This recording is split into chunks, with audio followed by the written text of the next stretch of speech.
الحمد لله رب العالمين والعاقبة للمتقين والصلاة والسلام على سيد الأنبياء والمرسلين وعلى آله وأصحابه وأزواجه وذرياته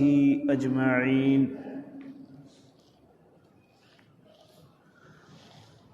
أما بعد فأعوذ بالله من الشيطان الرجيم بسم الله الرحمن الرحيم يا أيها الذين آمنوا عليكم أنفسكم لا يضركم من ضل إذا اهتديتم إلى الله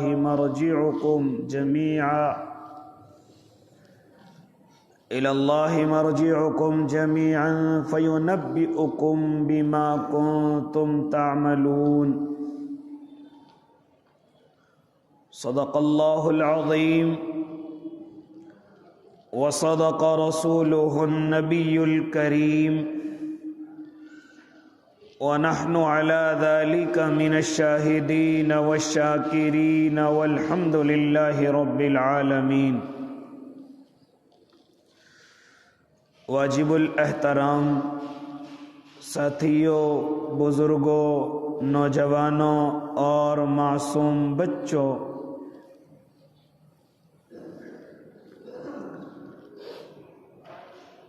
میری اور آپ کی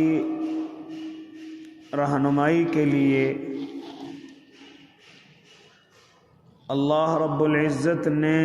اس زمین پر اپنے نبی کو مبعوث فرمایا. اللہ کے نبی صلی اللہ علیہ وسلم کی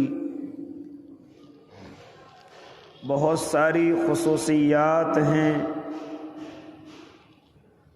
جو تمام انبیاء سے الگ ہیں. ان میں سے ایک بڑی خاصیت میرے آقا کی یہ ہے کہ آپ کو پوری دنیا کے انسانوں کے لیے نبی بنا کر کے بھیجا گیا.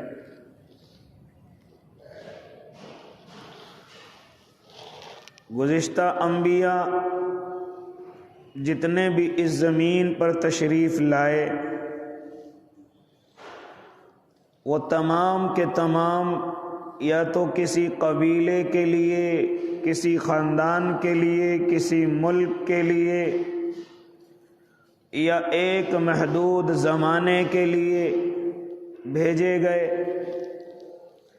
لیکن میرے اور آپ کے پیارے آقا محمد عربی صلی اللہ علیہ وسلم،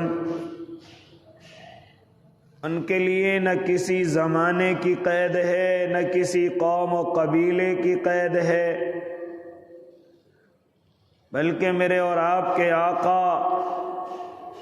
تمام علاقوں کے لیے، تمام انسانوں کے لیے، تمام قیامت تک آنے والے زمانوں کے لیے نبی بنائے گئے. اسی لیے قرآن کریم میں اللہ رب العزت ارشاد فرماتا ہے وَمَا أَرْسَلْنَاكَ إِلَّا كَافَّةً لِلنَّاسِ بَشِيرًا وَنَذِيرًا. اے نبی جی، ہم نے آپ کو تمام دنیا کے انسانوں کے لیے خوشخبری دینے والا، بشارت دینے والا اور ڈرانے والا بنا کر کے بھیجا ہے. تمام دنیا جو اس وقت میں آپ کے سامنے موجود ہیں، وہ بھی جو آپ کے بعد اس زمین پر آئیں گے قیامت تک، وہ بھی اسی طرح نہیں کہ جس طریقے سے حضرت موسیٰ مصر میں بنی اسرائیل کے لیے صرف نہیں، بلکہ آپ ہر قبیلے کے لیے، ہر خاندان کے لیے، ہر رنگ و نسل والے انسانوں کے لیے، قیامت تک آنے والے تمام زمانوں کے لیے آپ کو نبی بنا کر کے مبعوث کیا جا رہا ہے. اس لیے میرے آقا صلی اللہ علیہ وسلم کی تعلیمات اور ان کے ارشادات، ان کے فرمودات تمام انسانوں کے لیے اور تمام زمانوں کے لیے میرے آقا کی جتنی باتیں ہیں، یہ نہیں کہ اگر آقا ہیں تو وہ باتیں ہیں، اور اگر آقا اس دنیا سے پردہ کر گئے تو اب وہ باتیں ختم ہو گئی، ایسا نہیں ہے، بلکہ میرے آقا کی باتیں قیامت تک آنے والے انسانوں کے لیے ہیں۔ عمل کرے گا ایمان والا کہلائے گا، عمل نہیں کرے گا تو ایمان والوں کی جماعت سے نکل جائے گا۔ اس لیے میرے آقا کے تمام ارشادات کے دو پہلو علماء بیان کرتے ہیں۔ ایک تو وہ ہیں جو حلال، حرام، ناجائز، جائز، مباح، مسنون، سنت ان کو محدود ہیں، اور بہت سے میرے آقا کے ارشادات وہ ہیں جو قیامت تک آنے سے پہلے میرے آقا نے ان کو بیان فرمایا، اپنے نگاہ نبوت سے لوگوں کو بتلایا کہ وہ لوگوں مسائل کے اعتبار سے الگ ہٹیے، فضائل کی باتوں سے ایک طرف تھوڑی دیر کے لیے ہو جائیے۔ میرے آقا کے بہت سارے ارشادات وہ ہیں جو آپ نے اس زمین کے ختم ہونے سے پہلے بیان فرمائے اور اشارے دیے کہ وہ لوگوں قیامت سے پہلے یہ کام ہونے والے ہیں۔ یہ میرے آقا نے اپنی نگاہ نبوت سے لوگوں کو بتلایا کہ دنیا سے ہم تو چلے جائیں گے، ہم تو پردہ کر جائیں گے، ہمارے صحابہ بھی چلے جائیں گے، لیکن اس دنیا میں قیامت کے آنے سے پہلے اس طریقے کی باتیں پیش آئیں گی، اس طریقے کے لوگ کام کرنے لگیں گے۔ چنانچہ جب کبھی میرے اور آپ کے آقا ان باتوں کو ارشاد فرمایا کرتے تو صحابہ بھی تعجب میں پڑ جاتے، صحابہ بھی تعجب میں پڑھ کر کے فرماتے تھے یا رسول اللہ کیا ایسا ہوگا، قیامت کے آنے سے پہلے ایسا اس زمین پر ہوگا؟ تو میرے آقا ارشاد فرماتے تھے کہ ایسا ہو کر کے رہے گا۔ یہاں تک کہ فتنوں کے دور کی نشانیاں میرے اور آپ کے آقا نے ارشاد فرمائی۔ اکثر لوگ ان باتوں کو آپ حضرات کے سامنے بیان کرنے سے گریز کرتے ہیں، لیکن دل کے اندر خیال آیا کیوں نہ حالات کے اعتبار سے ان تمام باتوں کو آپ کے سامنے رکھا جائے کہ جن کو میرے آقا نے بیان کیا تھا کہ قیامت کے آنے سے پہلے اس زمین پر یہ چیزیں ہوں گی۔ حدیث کی اکثر کتابوں کے اندر یہ باب قائم کیے گئے، ابواب الفتن کے نام سے باب قائم کیے، فتنوں کے دور کی نشانیاں قائم کی گئی۔ اس لیے او اللہ کے نیک بندو، قیامت کے آنے سے پہلے میرے آقا نے پھر بہت ساری نشانیاں اپنے لوگوں کو بتلائی اور فرمایا کہ جب یہ نشانیاں پائی جانے لگے، جب یہ علامتیں تمہیں نظر آنے لگیں تو اب سمجھ لینا یہ فتنوں کا دور ہے، یہ فتنوں کا دور ہے۔ اب اس میں ایمان بچانا انسان کو بڑا مشکل ہے، ایمان بچانا ہاں یہ ایمان والوں کی سب سے بڑی علامت ہوگی۔ فتنوں میں لت پت نہ ہو جانا، فتنوں میں ملوث نہ ہو جانا، فتنوں میں ہاں کسی لالچ میں آ کر کے نہ پڑ جانا، بلکہ اس وقت میں اپنے ایمانوں کو مضبوط رکھنا۔ آخر یہ فتنہ کیا چیز ہے، اس فتنے سے مراد کیا ہے کہ قرآن کریم میں بھی اللہ رب العزت ارشاد فرماتا ہے الفتنۃ اشد من القتل، ارے یہ فتنہ تو یہ قتل سے بھی زیادہ سخت ہے۔ یہ فتنہ ہے کیا چیز ہے، اس کا مطلب کیا ہے، اس کا معنی کیا ہے، اس کا ترجمہ کیا ہے، ذرا سنیں اللہ کے نیک بندے۔ فرماتے علماء کرام فتنے کا ترجمہ ہم اس طریقے سے کریں گے، فتنہ کہا جاتا ہے کہ سونے یا چاندی کو آگ کے اندر ڈالا جائے اور اس کے کھرے کھوٹے کو سمجھا جائے کہ آگ میں ڈال کر کے جس طریقے سے سونے والا ہاں سونے کو یہ دیکھتا یہ کھرا ہے یا کھوٹا ہے، اس سے پہلے نہیں سمجھتا بلکہ اس کو آگ کے اندر ڈالنے کی کوشش کرتا ہے اور ڈال کر کے اس کو نکال کر کے پہچانتا ہے کہ یہ سونا یا چاندی یہ کھرا ہے یا کھوٹا ہے۔ تو فرمایا یہ فتنے کا ایک معنی ہے، لیکن حدیث مبارک میں فرمایا کہ فتنہ کس کو کہا جاتا ہے، فرمایا میرے اور آپ کے آقا محمد عربی نے کہ قیامت کے آنے سے پہلے کچھ اس طریقے کی نشانیاں پائی جائیں گی بھی کچھ ایسے معاملات پائے جائیں گے، فرماتے میرے اور آپ کے آقا کہ ان معاملات کو دیکھ کر کے انسان پر حق مشتبہ ہو جائے گا، سمجھ میں نہیں آئے گا کہ حق کدھر ہے اور باطل کدھر ہے۔ یہ سب سے پیچیدہ مسئلہ ہو جائے گا، خاص طور سے ایمان والوں کے لیے۔ تو فرمایا فتنے کا اصل ترجمہ تو یہی ہے کہ کھرے کھوٹے کو پہچانا جائے۔ میرا اور آپ کا اللہ اگر مجھ پر اور آپ پر کوئی پریشانی لے کر کے آئے، کوئی مصیبت لے کر کے آئے، میرے اللہ کا ارادہ بھی یہی ہوتا ہے کہ ان کے ایمانوں کو پہچانا جائے،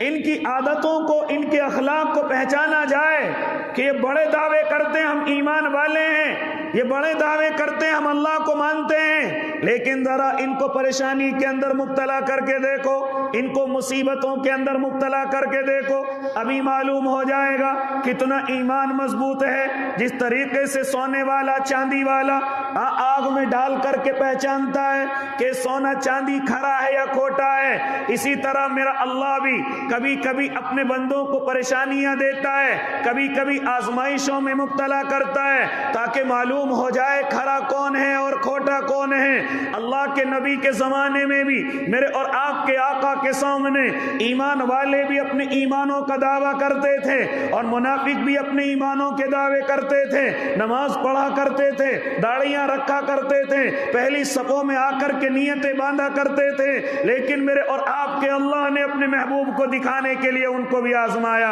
اے محبوب ذرا دیکھ لیجئے، جو تمہارے سامنے بڑی بڑی ڈینگیں ہانکتے ہیں، بڑے بڑے ایمان کے دعوے کرتے ہیں، اب ذرا انہیں بدر کے میدان میں لے کر کے چلو، اب ذرا انہیں احد کے میدان میں لے کر کے چلو جہاں کفار کی بڑی تعداد ہے اور ایمان والوں کی تعداد کم ہے، ابھی معلوم ہو جائے گا کہ تمہارے ساتھ کون ہے اور تمہارے خلاف کون ہے۔ اس لیے فتنے کا ترجمہ علماء آزمائش سے بھی کرتے ہیں، فتنے کا ترجمہ اللہ والے امتحان سے بھی کرتے ہیں،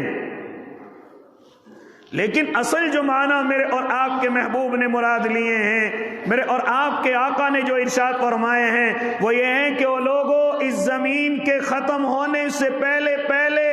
اس زمین پر یہ فتنے رونما ہو جائیں گے، یہ فتنے اس زمین پر آئیں گے۔ ایسے حالات میں تمہیں کرنا کیا ہے؟ تمہیں اپنے ایمانوں کو بچانا کیسے ہے؟ فتنوں میں مبتلا نہ ہو جانا، ان کے فتنوں میں مبتلا نہ ہو جانا، بلکہ اپنے ایمانوں کو بچا کر کے رکھنا، اپنی جو تمہاری اللہ سے محبت ہے، اس کے محبوب سے محبت ہے، ذرا اس کو اس وقت میں بچا کر کے رکھنا، ان میں مبتلا نہ ہو جانا، ان کے جیسے نہ ہو جانا، ورنہ پھر یاد رکھنا اللہ کا عذاب بڑا سخت ہے، کیونکہ جتنے فتنے اس زمین پر آئیں گے وہ تمام کی تمام ایمان والوں کی آزمائش بھی ہوں گے، ایمان والوں کے امتحان بھی ہوں گے۔ یہاں تک فرمایا میرے اور آپ کے آقا نے کہ او لوگوں، میری امت اس قدر فتنوں کے اندر مبتلا ہو جائے گی کہ جس طریقے سے گھر کے آنگن میں بارش ہوتی ہے اور کثرت سے ہوتی ہے، فتنے اسی کثرت سے تمہارے گھروں میں اور تمہارے وقت میں آئیں گے۔ پھر فرمایا میرے اور آپ کے آقا نے جس طریقے سے بارش کا قطرہ ایک کے بعد دوسرا، دوسرے کے بعد فوراً تیسرا گرتا ہے اور ایک قطار سی لگ جاتی ہے، اسی طریقے سے فتنے تمہارے سروں پر ایسے ہی آئیں گے، ایک فتنہ ختم نہیں ہوگا کہ دوسرا آئے گا، دوسرا ختم نہیں ہوگا بلکہ تیسرا آئے گا۔ اس طریقے سے جس طریقے سے بارش کے قطرات ہوتے ہیں، ایک تو یہ کہ بارش تیزی سے کثرت سے گرتی ہے، فتنے بھی اسی کثرت سے آئیں گے، اور پھر فرمایا کہ جس طریقے سے بارش کے قطرے یکے بعد دیگرے بڑی تیزی کے ساتھ گرتے ہیں، اسی طریقے سے میرے آقا نے فرمایا تمہارے سامنے فتنے اسی طرح رونما ہوں گے، ایک کے بعد دوسرا، دوسرے کے بعد تیسرا، تیسرے کے بعد چوتھا۔ یہ کون فرما رہے ہیں؟ میرے اور آپ کے آقا محمد عربی صلی اللہ علیہ وسلم ارشاد فرما رہے ہیں۔ اس لیے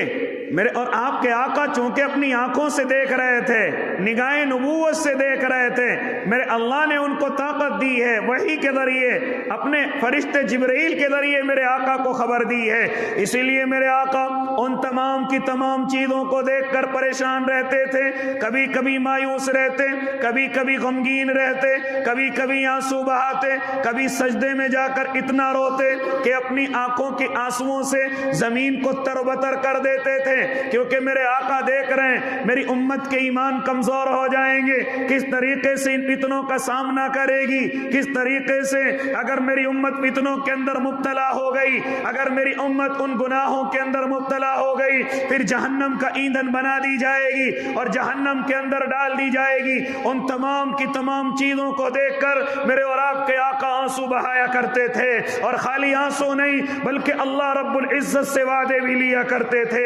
ہاں وعدے بھی کیا کرتے تھے، اے ربا میری امت کو میرے جانے کے بعد، ہاں میری امت کو میرے جانے کے بعد گمراہ نہ کرنا، کسی ظالم حکمراں کو مسلط نہ کرنا، کبھی میری امت پر عذاب نہ بھیجنا۔ اس طریقے کے وعدے میرے اور آپ کے آقا اپنے اللہ سے لیا کرتے تھے، میرے اور آپ کے رب سے لیا کرتے تھے۔ ہاں تبھی تو آج میں اور آپ گناہوں کے اندر مبتلا رہتے ہیں، اللہ کی طرف سے کوئی پکڑ نہیں آتی، اتنے ایمان ہمارے مضبوط نہیں ہے کہ اللہ ہمیں کچھ نہیں کہتا۔ یاد رکھنا یہ سب میرے آقا کے آنسوؤں کا صدقہ ہے جو میں اور آپ بچے ہوئے ہیں۔ یہ نہ سمجھنا ہماری نمازیں بڑی مضبوط ہیں، یہ نہ سمجھنا ہماری داڑھیوں نے ہمیں، ہماری ٹوپیوں نے ہمیں بچایا ہوا ہے، میرے اور آپ کے آقا کے آنسوؤں نے مجھے اور آپ کو بچا کر کے رکھا ہوا ہے۔ ورنہ رات کے اندھیرے کیسے ہیں اللہ جانتا ہے، دنوں کی تنہائیاں کیسی ہیں میرا اللہ جانتا ہے۔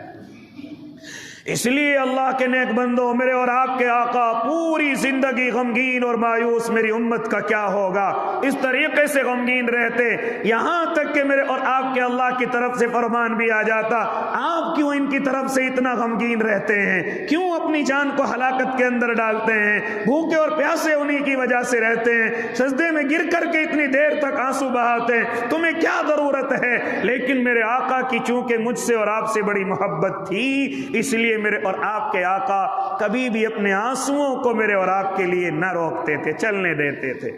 اور خالی یہی نہیں، قیامت کے میدان میں بھی اللہ معلوم کرے گا، محبوب بتائیے کہ آپ کے بغیر کہے ہماری امت کو جنت میں بھیج دیں یا تمہیں رونے کا موقع دے دیں یا تمہیں سجدے میں جا کر کے گڑ گڑانے کا موقع دے دیں، تو میرے محبوب اس وقت بھی یہی کہیں گے، اللہ آدھی امت نہیں، میں تیرے سامنے آنسو بہاؤں گا، جب تک ایک ایک امتی میرا جنت میں نہیں جائے گا میں اپنے سر کو سجدے سے نہیں اٹھاؤں گا۔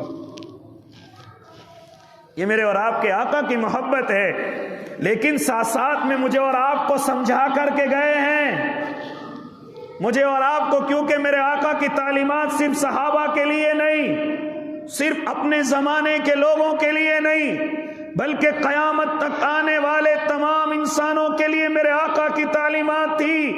اور مجھے اور آپ کو متنبہ کر کے گئے ہیں، خبردار اگر ان چیزوں کے اندر مبتلا ہو گئے، یعنی اللہ سے تو تمام وعدے لے لیے، لیکن ساتھ ساتھ میں مجھے اور آپ کو بھی سمجھا کر کے گئے ہیں، جیسے کہ ہمارے بڑے، ہاں ہماری وجہ سے بڑے پولیس والوں کو جا کر کے یہ کہہ دیں ذرا میرے بچے پر ظلم نہ کرنا، ذرا میرے بچے کی پکڑ نہ کرنا، لیکن ساتھ ساتھ میں اپنے بچے کو بھی سمجھاتے ہیں، خبردار اگر تو کسی چوری کے اندر مبتلا ہو گیا، کسی غلط کام کے اندر مبتلا ہو گیا، ایسے ہی میرے اور آپ کے آقا اللہ سے تو وعدہ لے لیا، لیکن ساتھ ساتھ میں اپنی امت کو بھی سمجھا کر کے گئے ہیں، ساتھ ساتھ میں امت کو بھی بتا کر کے گئے ہیں، او لوگوں ان چیزوں میں نہ پڑنا، او لوگوں ان فتنوں میں نہ پڑنا، او لوگوں ان چیزوں سے اپنے آپ کو بچا کر کے رکھنا جسے میں اور آپ فتنے کے دور کی نشانیاں بتلاتے ہیں، وہ نشانیاں میرے اور آپ کے آقا مجھے اور آپ کو سمجھا کر کے جا چکے ہیں۔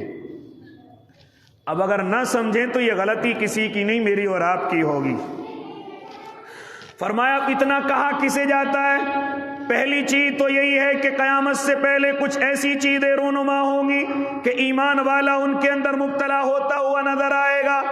دوسرا فرمایا کہ فسق و فجور اور گناہوں کے اندر یہ امت ملوث ہو جائے گی، یہ بھی فتنہ ہے۔ پھر فرمایا حق مشتبہ ہو جائے گا، یعنی حق اور باطل کے اندر تمیز نظر نہیں آئے گی، حق کدھر ہے اور باطل کدھر ہے، انسان کو یہ سمجھنا مشکل ہو جائے گا کہ حق کدھر ہے اور باطل کدھر ہے، یہاں تک کہ جو دلیل ثبوت نہ ہوگی۔ سب سے پہلا فتنہ سن لیجئے اللہ کے نیک بندو، کیا فرماتے ہیں میرے اور آپ کے علماء کہ جو چیز دلیل ثبوت نہیں ہے اس کو میں اور آپ دلیل ثبوت سمجھتے ہیں۔ اگر ہم کسی کو گناہ سے روکیں، اگر ہم کسی کو ناجائز اور بدعت کام سے روکیں تو سب سے پہلا اور خطرناک جواب اس کی زبان سے جو نکلتا ہے، یاد رکھنا یہ جواب بھی فتنہ ہے۔ سب سے پہلا جواب جو اس کی زبان سے نکلتا ہے وہ کہتا ہے اب تو دنیا میں اس کام کو سب کر رہے ہیں، اس کے بغیر تو اب کچھ ہونے والا نہیں ہے، یہ کام تو اب سب عام ہو گیا ہے، اس لیے علماء کو اپنی بات بدل لینی چاہیے۔ ہاں، علماء کو اپنی باتوں سے رجوع کر لینا چاہیے۔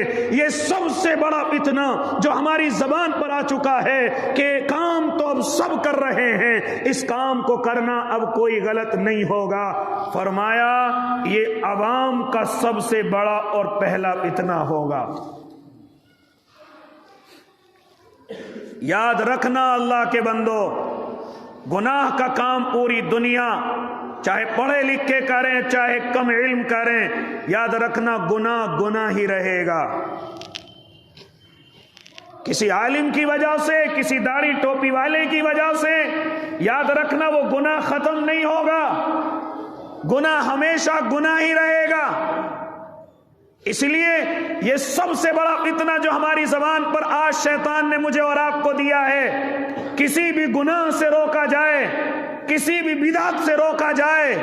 کسی بھی ناجائز کام کو منع کیا جائے تو ہماری زبانوں سے کیا نکلتا ہے؟ آج کل تو یہ کام سب کر رہے ہیں، آج کل تو یہ کام عام ہو گیا ہے، یہ کوئی بری بات نہیں ہے، کوئی غلط بات نہیں ہے۔ فرماتے کہ یہ سب سے بڑا فتنہ جو امت پر سب سے پہلے زبانوں پر آئے گا، اور ان چیزوں کو کہہ کہہ کر کے وہ گناہوں کے اندر ملوث ہوتے چلے جائیں گے، غلطیوں کے اندر ملوث ہوتے چلے جائیں گے۔ کہا جائے کاروبار میں جھوٹ کیوں بولتے ہو؟ کہتے کہ اس کے بغیر نہیں، یہ بات تو عام ہو گئی، بتاؤ یہ فتنہ نہیں ہے تو اور کیا ہے؟ کہا جائے کہ سود اور بیاج سے اپنے آپ کو بچا کر کے رکھو، کہتے ہیں اب بچنا مشکل ہے، اب تو بات بدل لینی چاہیے۔ اے اللہ کے بندے، یاد رکھنا یہ زبان پر آنا، یہ کہ سب لوگ اس کام کو کر رہے ہیں، یہ اس امت کی زبان پر سب سے پہلا فتنہ ہوگا جو ان کو گناہوں کے اندر ملوث کرے گا۔ پوری دنیا بھی اگر گناہ کرنے لگے تو گناہ گناہ ہی رہے گا۔ کتنا ہی بڑا کتنا ہی چھوٹا آدمی کسی گناہ کو کرے، یاد رکھنا اس کے کرنے کی وجہ سے وہ گناہ ختم نہیں ہو جاتا۔ اسی طریقے سے ایک اور فتنہ ذرا سنیں، علماء کرام اسی کے تعلق سے بیان کر رہے ہیں کہ ایک اور فتنہ ہمارے نوجوانوں کی زبانوں پر، ہمارے بھائیوں کی زبانوں پر، کہ کام تو سعودی عرب میں بھی ہو رہا ہے، یہ تو حرم کی زمین پر ہو رہا ہے، یہ تو سعودی کے لوگ اس کام کو کرتے ہیں۔ کیا سعودی کے لوگ نبی ہو گئے؟ کیا سعودی کے لوگ کیا ہو گئے؟ ہاں ہاں، نبی ان کے درمیان میں آئے ہیں، نبی ان کے درمیان میں آ کر کے دین کی دعوت دے کر کے چلے گئے ہیں، لیکن سعودی کا عمل ہمارے لیے کوئی حجت نہیں ہے، کوئی دلیل نہیں ہے۔ یاد رکھنا ہمارا عمل قرآن ہی رہے گا، ہمارا عمل حدیث ہی رہے گا۔ آج کل بہت سارے نوجوانوں کو دیکھا ہے اپنی نمازوں کے طریقے بدل لیے ہیں، اپنی عبادتوں کے طریقے بدل لیتے ہیں، اپنی ہر چیز کے طریقے چال ڈھال بدل لیتے ہیں، اور اگر ان کو سمجھایا جائے تم ایسا کیوں کرتے ہو تو ان کی زبان پر وہی فتنہ آتا ہے کہ سعودی میں تو یہ کام ایسی ہو رہا ہے، وہاں تو دین اتر کر کے آیا ہے، وہاں تو قرآن اتر کر کے آیا ہے، وہاں تو نبی مبعوث ہوئے ہیں۔ یاد رکھنا اللہ کے بندے،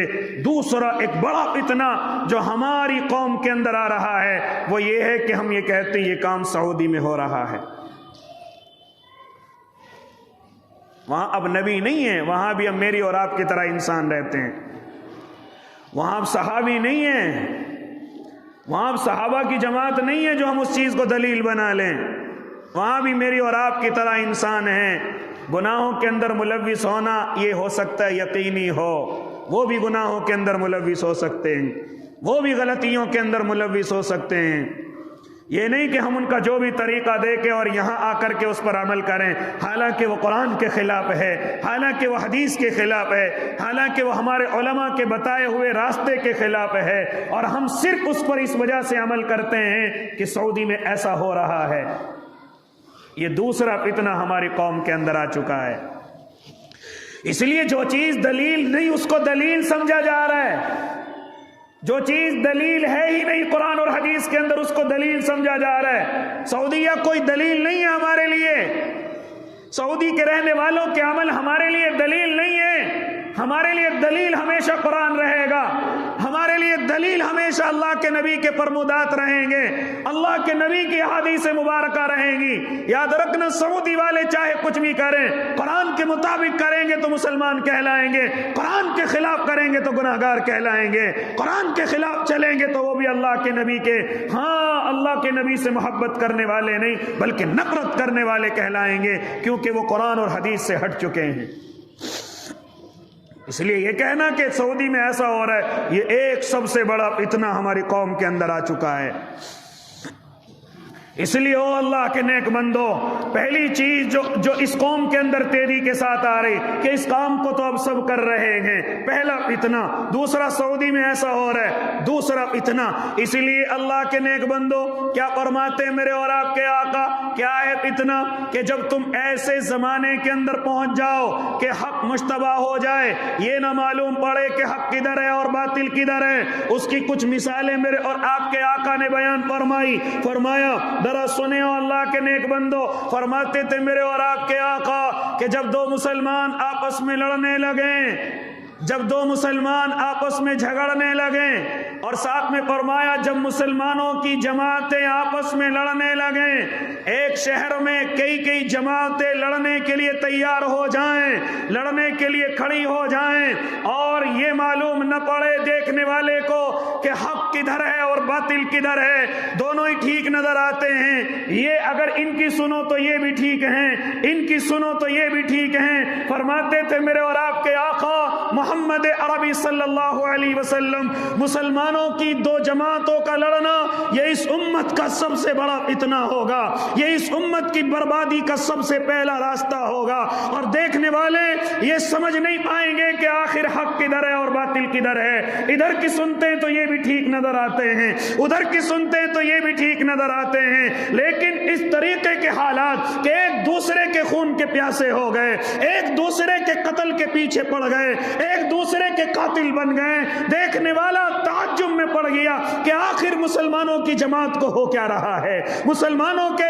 اس گروہ کو ہو کیا رہا ہے۔ ادھر سنو تو یہ بھی حق پر نظر آتا ہے، ادھر سنو تو یہ بھی حق پر نظر آتا ہے، لیکن ان کے اندر اتنی سخت دشمنی کہاں سے آئی کہ ایک دوسرے کے خون کے پیاسے ہو گئے ہیں، ایک دوسرے کے قتل کے پیچھے پڑ گئے ہیں، اور قتل کرنے کو ثواب سمجھ رہے ہیں۔ لیکن فرمایا میرے اور آپ کے آقا محمد عربی نے، جب تم ایسا دیکھو،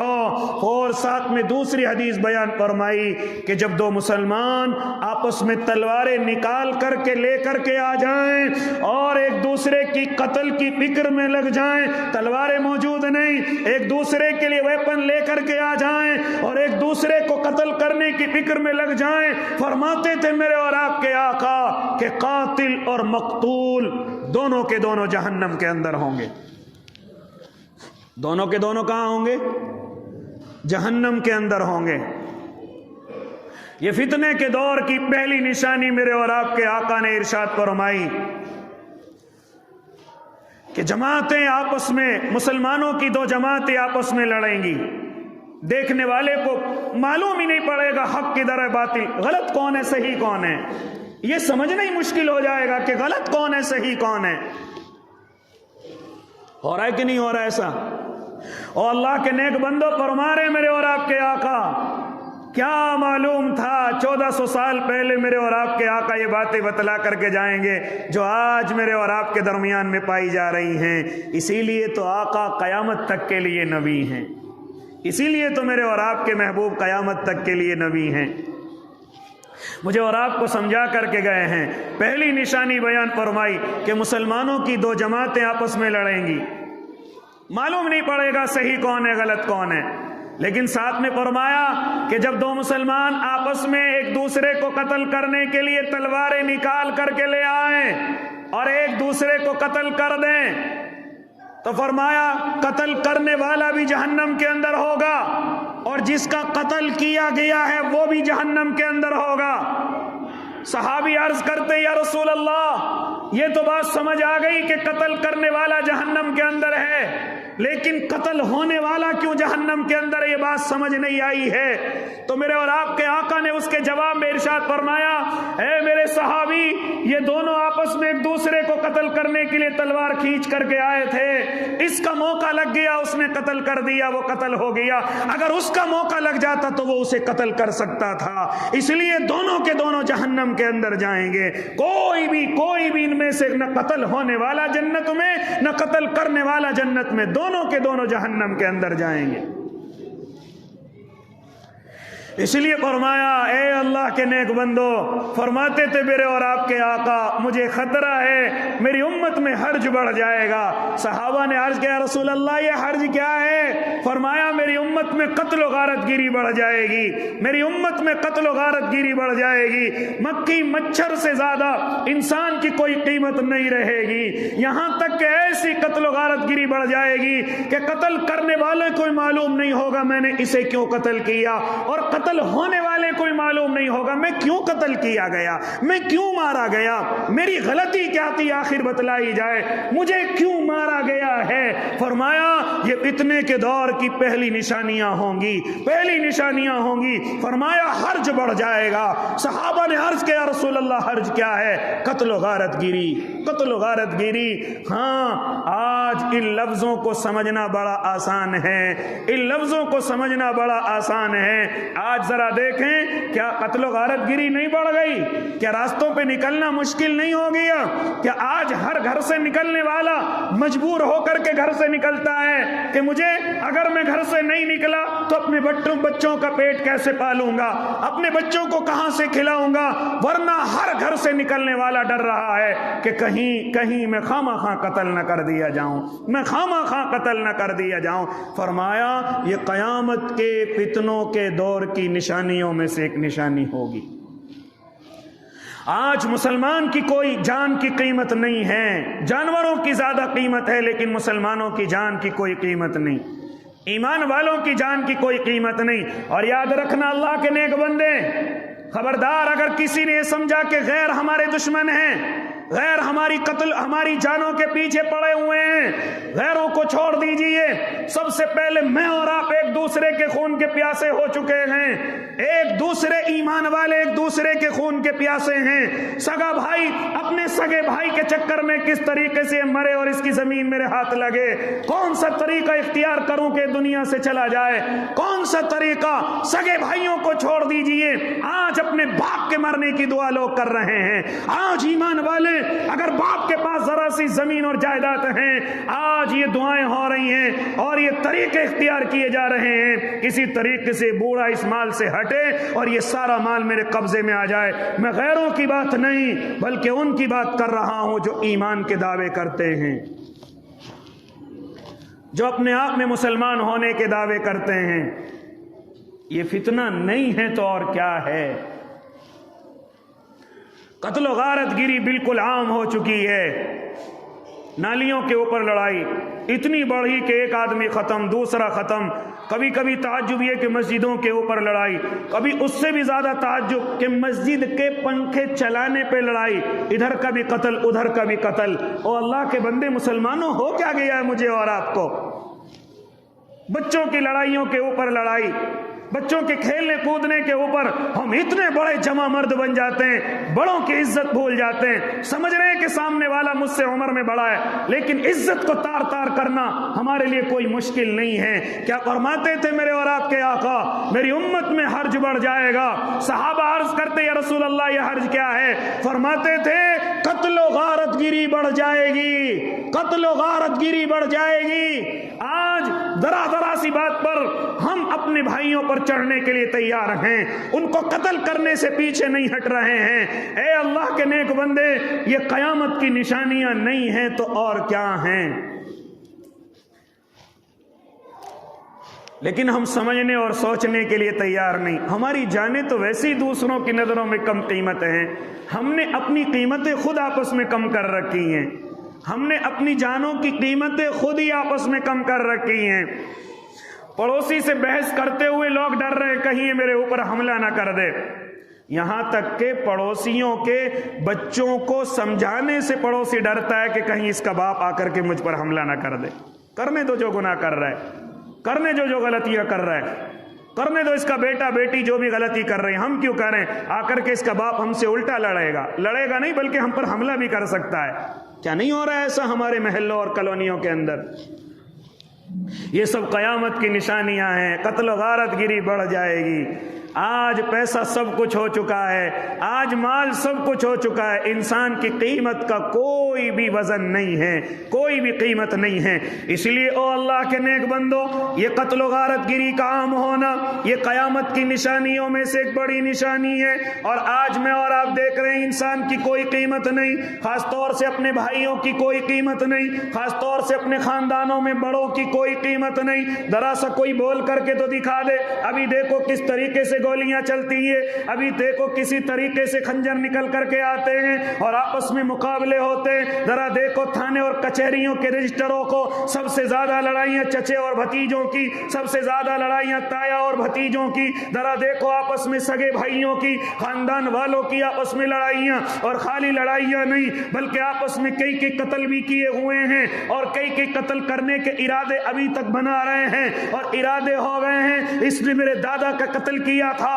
اب اس کے 3-4 قتل جب تک نہ کر دوں ہاں مجھے سکون نہیں ملے گا۔ یہ آج کل میں اور آپ جو قتل ہو گئے وہ الگ چیز ہے، قتل کرنے کے ارادے ہم نے بنا رکھے ہیں۔ اپنے گھروں کے اندر یہ مشورے چلتے ہیں کہ کس طریقے سے اس کو نقصان پہنچایا جائے، کس طریقے سے اس کی جان لی جائے۔ یہ آج میرا اور آپ کا حال ہو چکا ہے۔ یہ سب کیا ہے؟ یہ فتنے کے دور کی نشانیوں میں سے ایک نشانی ہے۔ اس کے بعد جس سعودی کا ہم نام لیتے ہیں، اے اللہ کے نیک بندے، کیا سمجھتے ہو کہ وہ فتنوں کے اندر مبتلا نہیں ہوگا؟ کیا سمجھتے ہو کہ وہ اللہ کے نبی نے اس کے تعلق سے کوئی فتنے کی نشانی نہیں بتلائی؟ کیا فرماتے تھے میرے اور آپ کے آقا؟ آج میں اس کو دلیل سمجھتا ہوں، اور کسی نوجوان کو کہہ دوں یہ عمل کیوں کر رہا ہے تو کہتے ہیں سعودی میں ایسا ہی ہو رہا ہے۔ یہ سب سے بڑے فتنے کے اندر میرے اور آپ کے نوجوان مبتلا ہوتے جا رہے ہیں۔ ذرا سنیں کیا فرماتے تھے میرے اور آپ کے آقا؟ فرماتے تھے او میرے صحابہ، میرے مکہ کے سینے کو چاک کر دیا جائے گا اور نہروں جیسے راستے بنا دیے جائیں گے۔ فرماتے تھے میرے اور آپ کے آقا کہ مکے کے پہاڑ سے زیادہ ہاں ان کے گھر اونچے ہو جائیں گے، ان کی بلڈنگیں اونچی ہو جائیں گی۔ ہاں 1400 سال پہلے صحابی کو یقین نہیں ہو رہا ہے، لیکن چونکہ محبوب کی زبان سے نکل رہا ہے تو ایسا ہو کر کے رہے گا۔ اور صحابہ کو تو چھوڑیے، آج سے 30-40 سال پہلے لوگوں کو بھی یقین نہیں ہوتا تھا کہ ایسا ہوگا، لیکن آج دنیا دیکھ رہی ہے کہ مکہ کا سینہ چاک کر کے سرنگیں بنا دی گئی ہیں، راستے بنا دیے گئے ہیں، اور آج مکہ کے لوگوں کے گھر، وہاں کے ٹاور ایسے ہیں کہ پہاڑ تو ان کے سامنے کچھ بھی نہیں ہے جو اونچی بلڈنگ ان کی ہو چکی ہیں۔ یہ سب فتنے کے دور کی نشانی میرے اور آپ کے آقا بیان کر کے گئے ہیں کہ میرے مکہ کے سینے کو چاک کر دیا جائے گا، نہروں جیسے راستے ہوں گے، لوگ اپنے گھروں کو پہاڑوں سے اونچا بنائیں گے۔ اس لیے او اللہ کے نیک بندو، بات بہت مختصر کرنے لگا، میرا ارادہ ہے کہ کئی ہفتوں اسی پر گفتگو کرو انشاءاللہ العظیم۔ اللہ آپ کی بھی عمر میں برکت دے، میری بھی عمر میں برکت دے، اللہ آپ کو بھی سننے کا وقت دے، مجھے بھی سنانے کی طاقت دے۔ او اللہ کے نیک بندو، حضرت مولانا یوسف الدانوی رحمۃ اللہ علیہ اپنی کتاب کے اندر 72 نشانیاں ایسی لکھتے ہیں جو قیامت سے پہلے اس زمین پر ہو کر کے رہیں گی، جو میرے اور آپ کے بیچ میں ہو کر کے رہیں گی۔ سب سے پہلی جو نشانی اپنی کتاب کے اندر لے کر کے آئے ہیں، فرماتے تھے حضرت، فرماتے تھے کہ فرمایا میرے اور آپ کے آقا نے کہ مسلمان ایمان والا سب سے پہلی جو قیامت کی نشانی اور فتنے کے دور کی نشانی ہوگی، وہ سب سے پہلی اور بڑی یہ ہوگی کہ مسلمان نمازوں کو غارت کرنے لگیں گے، نمازوں کو غارت کرنے لگیں گے۔ نمازیں چھوڑنا کوئی افسوس کی چیز نہیں ہوگی،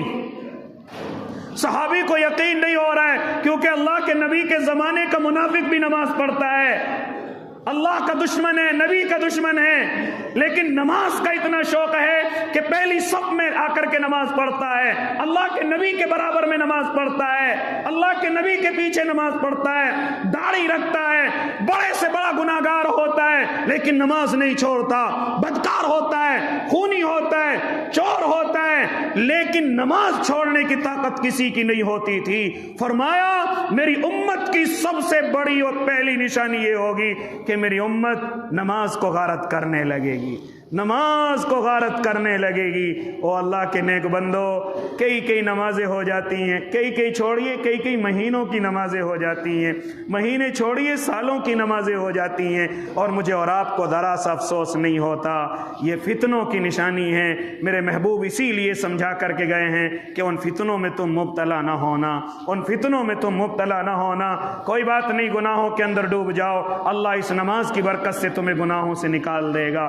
تمہیں گناہوں سے صاف کر دے گا، لیکن خبردار نماز نہ چھوڑنا، نماز نہ چھوڑنا۔ جب میرے آقا کی روح نکل رہی ہے اس وقت بھی 2 جملے ارشاد فرمائے تھے، میری امت نماز نہ چھوڑنا۔ دوسرا جملہ، اپنے ماتحتوں پر احسان کرنا، اپنے سے نیچے لوگوں پر احسان کرنا، ان پر ظلم نہ کرنا۔ یہ 2 جملے دنیا سے جانے سے پہلے اس امت کو بیان کر کے میرے آقا گئے ہیں، لیکن اس امت نے سب سے پہلے نماز کو غارت کر دیا۔ اس لیے ارادہ کریں کہ انشاءاللہ نمازی بنیں گے، نمازوں کی پابندی کریں گے۔ اللہ ہم سب کو عمل کی توفیق دے دے۔ باقی گفتگو آئندہ ہفتے ہوگی۔ اللہ ہم سب کو عمل کی توفیق دے دے۔ جنہوں نے سنت نہیں پڑھی وہ سنتیں پڑھ لیں۔ وآخر دعواہم ان الحمدللہ۔